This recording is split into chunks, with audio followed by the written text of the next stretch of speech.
Pasio 125, saan nga ba nailabas? Ano ang mga specs at features nito?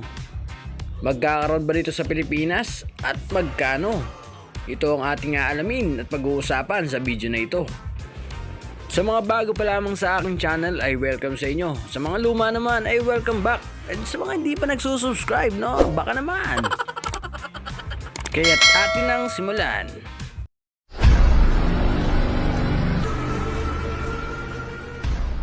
Ang Pasio 125 ay isa sa pinakabagong motor ng Yamaha. Yamaha's new technology, hybrid. Halina't makichismis sa Yamaha Indonesia dahil dito nagkaroon ng virtual launching ng unit na ito. Halika na silipin natin ang specs ng unit na ito. Ang Pasio 125 ay meron ng full digital speedometer with connected function. Masasabi ko na mas maganda ito kung ikukumpara sa analog panel dahil mas maraming information ang pwedeng makita rito gaya ng voltometer, trip at iyong average fuel consumption. Makikita rin sa ating video na ang unit na ito ay merong simple at modern design na maikukumpara ko sa Kymco like 125 or 150. Pwede na rin natin kumpara ito sa Vespa scooters.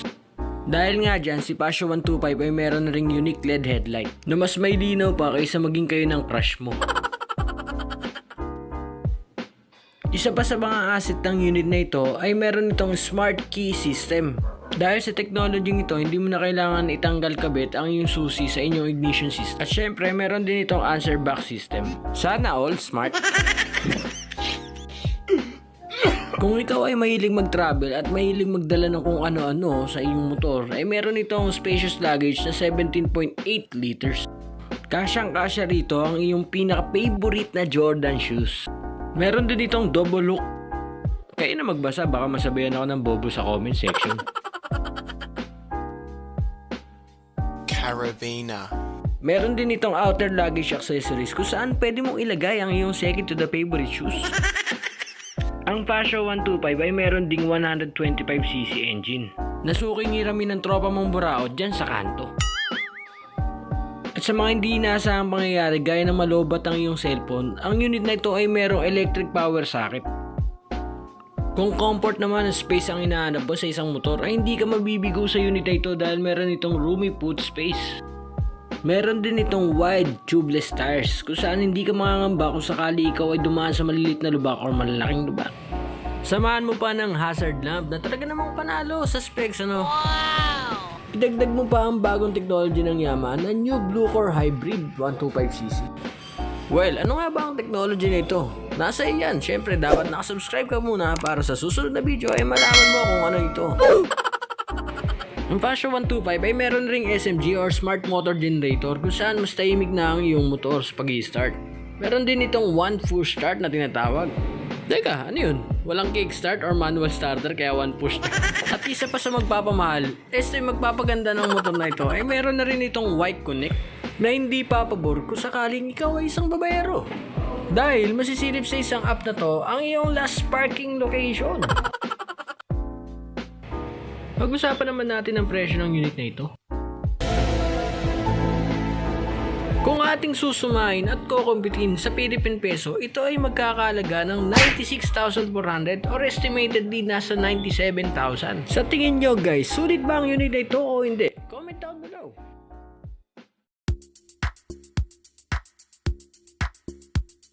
Well guys, napakaaga pa para sagutin ang tanong na ito. Pero isa lang sigurado ko, isa tayo sa mga pinakauli na binibigyan ng bagong motor ng Yamaha.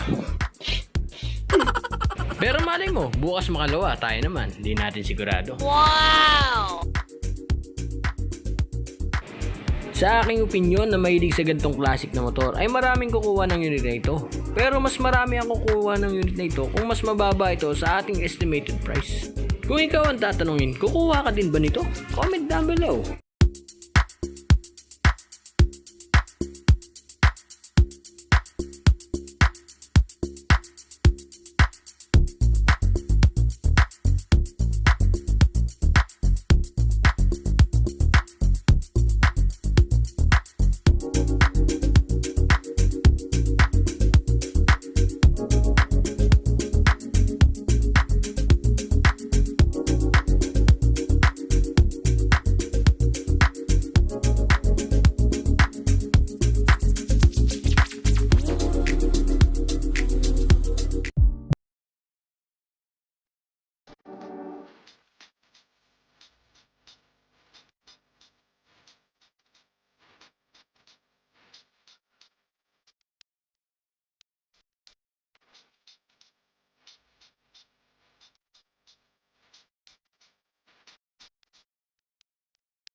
Now